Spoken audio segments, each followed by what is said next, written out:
Hey everyone, are you ready for a new review? Well, today's review will be on the Lifetime movie Girl in a Basement.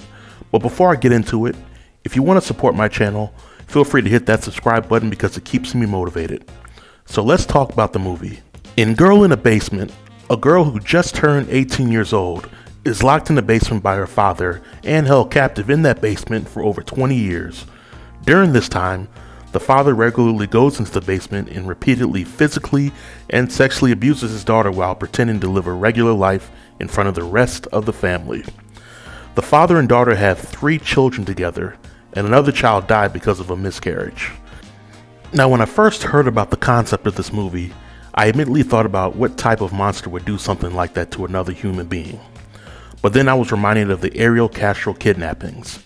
If you don't remember that whole ordeal, then let me give you an overview. A man named Ariel Castro kidnapped 3 girls, held them captive in his home for over 10 years, and raped them over 900 times. This world is definitely a sick place. But let's get back to the movie. Girl in the Basement stars Stephanie Scott as Sarah, the girl who was held captive by her father. Judd Nelson plays Don, the father in this movie. While this movie is based on a true story, I gotta be honest with you. I had a ton of questions by the end of it. For starters, what year did the story in this movie take place? I want to be generous and say year 2000, 2001, but the movie kind of leaves it up for interpretation. Another question that I had was, did the mother really not have any clue or suspicion that the father was doing something shady in the basement? After all, who locks the basement door in their own house to prevent anyone living there from getting into it? That screams red flags. I guess my final question revolves around the logistics of having an adult and 2 living kids in the basement for years without medical, dental, or any scene showing how they handled waste management.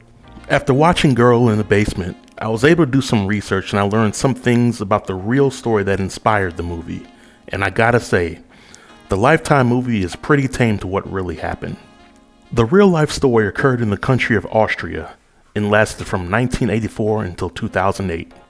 And to me, the year in which this real-life tragedy begun is extremely important because it helps bring context to the manner in which how the incident played out.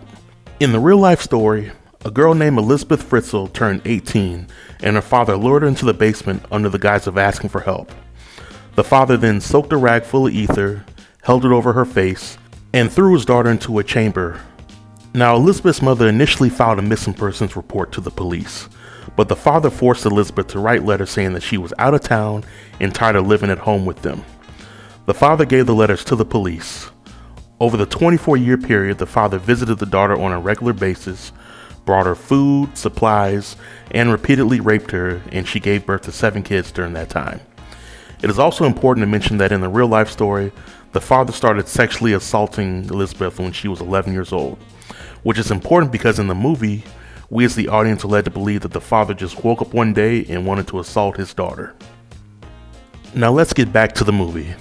I appreciated how the movie brought awareness to the real life story as well as the issue of kidnapping and sexual assault. The overall acting performances in this movie were decent for it being a Lifetime movie.